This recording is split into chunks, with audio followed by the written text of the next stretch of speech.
Assalamualaikum warahmatullahi wabarakatuh. Halo semua, perkenalkan nama saya Aulia Muslihatul Umah dari kelas 11 TKJ 6. Di sini saya akan mempresentasikan tentang bagaimana perkembangan jaringan WAN yang meliputi komponen yang digunakan. Yang pertama yaitu ada komponen. Apa itu router? Pengertian router adalah perangkat yang berfungsi untuk mentransmisikan paket data dari jaringan internet ke perangkat lain melalui proses routing. Proses routing sendiri merupakan proses peneruskan paket jaringan satu dengan yang lainnya. Yang kedua yaitu ada fungsi router. Apa fungsi router? Router memiliki dua fungsi utama, yaitu mengelola lalu lintas antar jaringan dan membagikan koneksi internet ke beberapa perangkat lain. Selain dua fungsi tersebut, ada beberapa fungsi lain yang dimilikinya, antara lain yaitu menghubungkan jaringan ke DSL. Fungsi router adalah menghubungkan jaringan lokal ke koneksi DSL atau Digital Subscriber Line. Biasanya DSL router juga berguna sebagai firewall atau melindungi data untuk meningkatkan cyber security agar jaringan internet lebih aman. Dengan begitu, router bisa berfungsi memblokir lalu lintas data yang mencurigakan dan mencegah adanya broadcast storm yang membuat kinerja jaringan lambat. Fungsi yang kedua yaitu ada mentransmisikan informasi. Router juga memiliki fungsi mentransmisikan informasi dari ke jaringan lain. Router menjembatani akses internet dengan sistem kerja networking bright agar data dari suatu jaringan bisa dipakai oleh jaringan lain. Hal ini memungkinkan komputer bisa saling berkomunikasi sehingga dapat terjadi pertukaran data antar node dalam sebuah jaringan. Yang ketiga yaitu ada membaca alamat IP. Menyaring paket data. Membaca alamat IP, router dapat membaca sumber dan tujuan alamat IP. Pembacaan alamat ini yang nantinya dapat menentukan routing dari satu node ke node lainnya dalam sebuah jaringan. Menyaring paket data. Selain mentransmisikan informasi, router juga dapat berfungsi untuk memfilterisasi paket data yang beroperasi pada suatu jaringan. Proses filtrasi akan mendukung kinerja jaringan internet dan mencegah perlambatan koneksi internet. Akibat trafik yang besar, penyaringan paket data dilakukan berdasarkan aturan melalui alamat IP, port TCP, dan UDP. Yang keempat, ada menghubungkan jaringan. Dalam menjalankan fungsi utamanya, router menghubungkan jaringan ke beberapa perangkat agar tersedia pembagian paket data antar jaringan. Proses ini berlangsung dengan adanya distribusi alamat IP ke setiap perangkat dalam jaringan tertentu. Yang ketiga yaitu ada cara kerjanya. Cara kerja router dengan mengarahkan jaringan data menggunakan routing tabel untuk menentukan jalur mana saja yang akan dilalui sebuah paket data dalam mencapai tujuannya. Paket data tersebut berisi beberapa bagian, yaitu membawa informasi seperti pengirim, tipe data, dan alamat IP tujuan. Router akan membaca tiap bagian ini, kemudian menentukan route terbaik yang akan digunakan untuk setiap proses transmisi data. Jenis-jenis router yaitu ada wireless. Wireless router adalah jenis router yang menawarkan konektivitas WiFi atau nirkabel ke perangkat pengguna. Jenis ini menggunakan kabel Ethernet agar terhubung ke modem, lalu mendistribusikan sinyal dengan mengubah paket data dari kode biner menjadi sinyal radio. Sinyal tersebut lalu dibagikan menggunakan antena yang ada pada perangkat router. Jadi, router jenis ini tidak memerlukan kabel untuk terhubung ke perangkat pengguna. Jika kamu memiliki WiFi di rumah, berarti kamu memiliki router jenis nirkabel. Yang kedua yaitu ada wired. Router kabel menggunakan kabel Ethernet untuk terhubung ke modem. Namun, router jenis ini memerlukan kabel terpisah untuk menghubungkan beberapa perangkat ke jaringan yang terhubung dengan modem.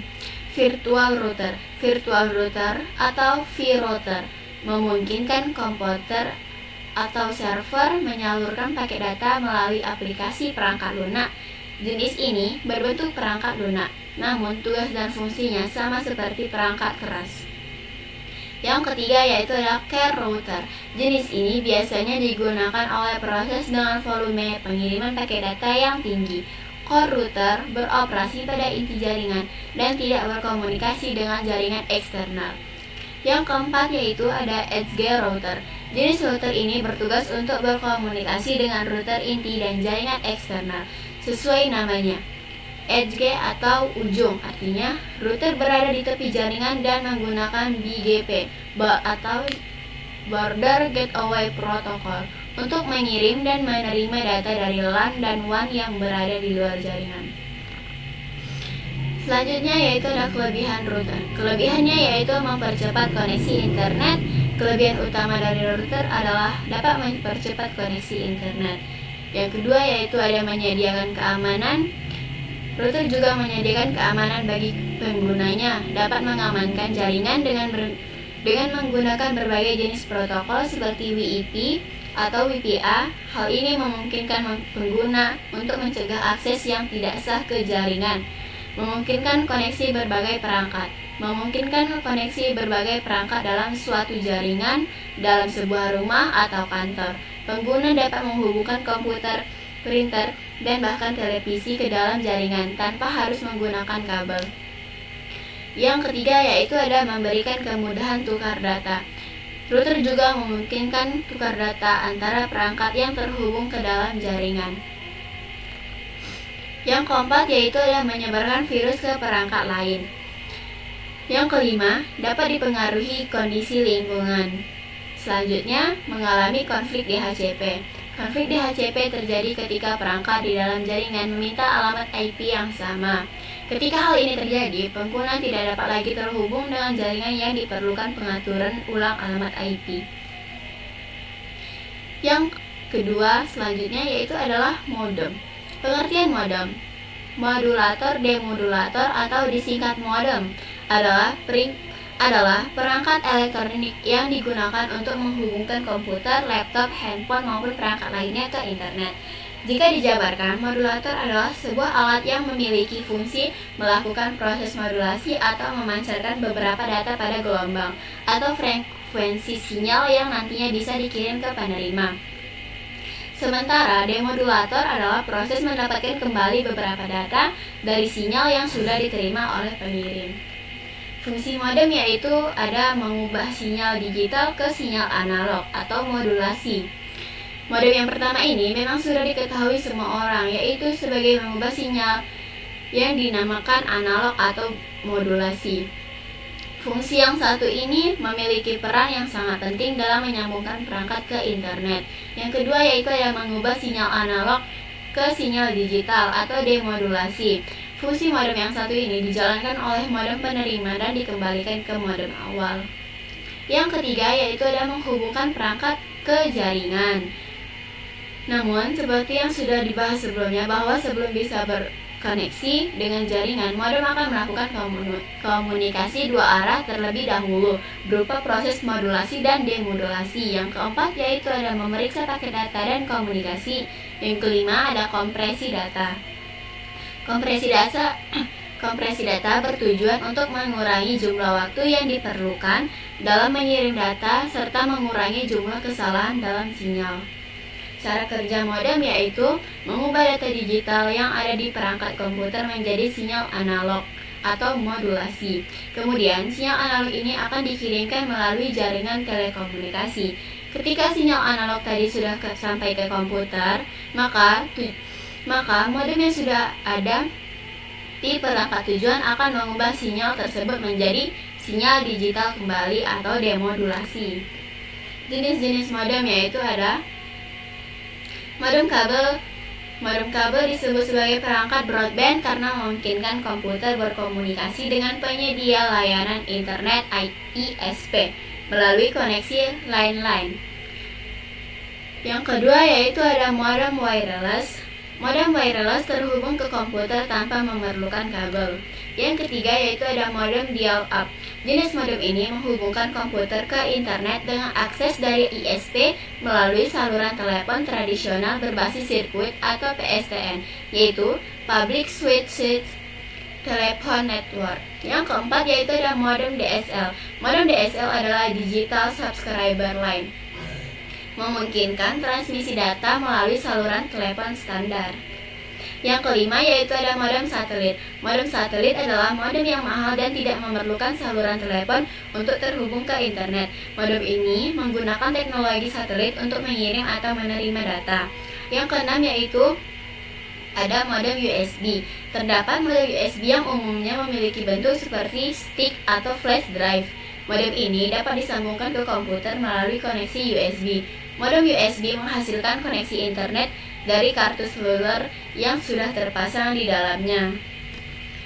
Kelebihan modem yaitu ada kecepatan koneksi internet yang cepat menjadi dambaan bagi setiap pengguna online. Yang kedua yaitu ada kemudahan instalasi. Salah satu keunggulan utama modem adalah kemudahan dalam proses instalasinya. Yang ketiga yaitu ada ketersediaan sinyal. Salah satu keunggulan lain dari modem adalah kemampuannya untuk menangkap sinyal internet dengan baik. Kekurangan modem yaitu ada ketergantungan pada lokasi. Salah satu kekurangan utama dari penggunaan modem adalah ketergantungan pada lokasi pengguna. Yang kedua yaitu ada keterbatasan kecepatan meskipun modem dapat meningkatkan kecepatan koneksi internet. Yang ketiga yaitu ada kerentanan terhadap gangguan modem, rentan terhadap gangguan eksternal yang dapat mengaruhi kualitas koneksi internet mereka. Selanjutnya ada serat optik. Serat optik adalah saluran transmisi atau sejenis kabel yang terbuat dari kaca atau plastik yang sangat halus dan lebih kecil dari sehelai rambut dan dapat digunakan untuk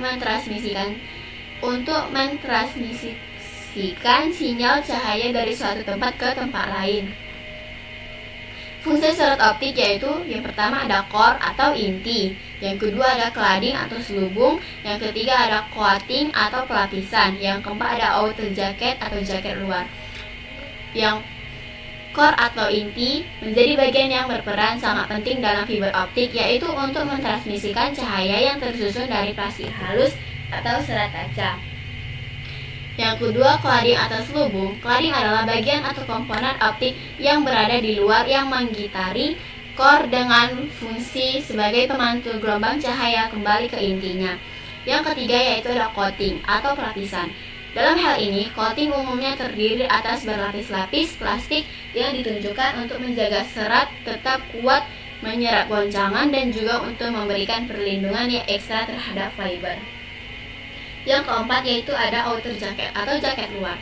Outer jacket merupakan lapisan yang menjadi pembungkus sekaligus pelindung bagi ratusan hingga ribuan serat optik yang disusun serta dibandel dalam suatu kabel fiber optik.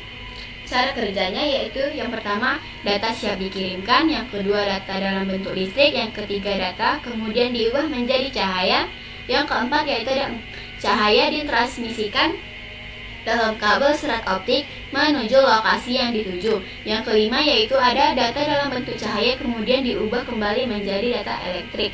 Yang keenam data diterima. Jenis-jenis serat optik yaitu ada A. Single mode fiber atau SMF.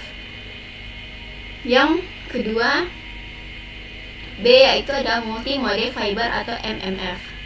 Kelebihan serat optik menawarkan beberapa keunggulan dibandingkan kabel tradisional. Mereka memberikan kecepatan dan bandwidth yang unggul, memungkinkan transfer data yang cepat dan efisien. Kekurangan serat optik yaitu terlepas dari kelebihannya, pengguna kabel serat optik juga memiliki kelemahan. Kabel ini lebih mahal daripada kabel tembaga tradisional, baik dari segi biaya, material maupun pemasangan. Selanjutnya ada sistem satelit. Jaringan satelit adalah teknologi komunikasi yang menggunakan bantuan satelit yang mengorbit sekitar 3.600 km di atas bumi untuk menyampaikan informasi dari satu titik ke titik lain secara nirkabel. Fungsinya yaitu memancarkan sinyal televisi, telepon genggam, dan internet. Yang kedua yaitu ada memancarkan dan menerima sinyal komunikasi. Yang ketiga yaitu ada membantu melacak objek dengan baik. Cara kerjanya yaitu mengirimkan data lewat sinyal internet ke satelit yang mengorbit, kemudian mentransfernya lewat sinyal internet parabola yang sudah dipasang. Jenis-jenisnya yaitu digunakan untuk telekomunikasi jarak jauh, contohnya layanan telepon, data, internet, dan layanan TV yang menggunakan antena parabola. Arsitektur jaringan WAN. Wide Area Network atau WAN adalah sebuah jaringan komputer yang cakupannya sangatlah luas seperti kota negara, bahkan hingga benua. Jaringan ini merupakan hasil penggabungan dari jaringan lainnya yaitu LAN dan MAN. Fungsinya yaitu untuk menghubungkan suatu perangkat dengan perangkat lainnya. Cara kerjanya adalah sebuah jaringan Wide Area Network menggunakan dua buah komponen teknologi, yaitu kabel transmisi serta komponen switching. Kabel transmisi tersebut berfungsi dalam memindahkan bit-bit pada suatu perangkat ke perangkat lainnya. Sedangkan komponen switching merupakan komponen pada sebuah perangkat khusus yang dipakai dalam mengkoneksikan dua buah kabel transmisi ataupun lebih. Jenis-jenisnya yaitu ada client software merupakan konsep arsitektur perangkat lunak atau software yang menghubungkan dua objek berupa sistem klien dan sistem server yang saling berkomunikasi melalui jaringan komputer maupun satu komputer yang sama. Keuntungannya dapat menyimpan baik data, menaikkan kinerja, biaya penggunaan hardware atau perangkat keras menjadi kecil, mengurangi biaya komunikasi antar pengguna, konsisten, dan server storage. Peer-to-peer. Jaringan peer-to-peer adalah sebuah model perancangan jaringan di mana setiap komputer memiliki kedudukan sejajar. Maknanya, tidak ada komputer yang memiliki peran khusus sebagai komputer server untuk memberikan kontrol secara terpusat. Kelebihannya yaitu dapat diuraikan menjadi model yang mudah, fleksibel, murah karena tidak banyak perangkat tambahan, efisien, dan tidak diperlukan administrator khusus untuk mengelola jaringan. Selanjutnya itu ada topologi. Topologi jaringan komputer merupakan teknologi yang mempelajari suatu teknik untuk menghubungkan komputer dengan komputer lainnya, kemudian membentuk sebuah jaringan. Cara kerja topologi yaitu pengaturan substansial dari jaringan di mana semua node terhubung satu sama lain menggunakan tautan jaringan atau jalur penghubung. Selain hanya menjelaskan bagaimana node saling berhubungan, topologi jaringan juga menjelaskan bagaimana data ditransfer dalam suatu jaringan. Jenis-jenis topologi ada topologi fisik, topologi logis,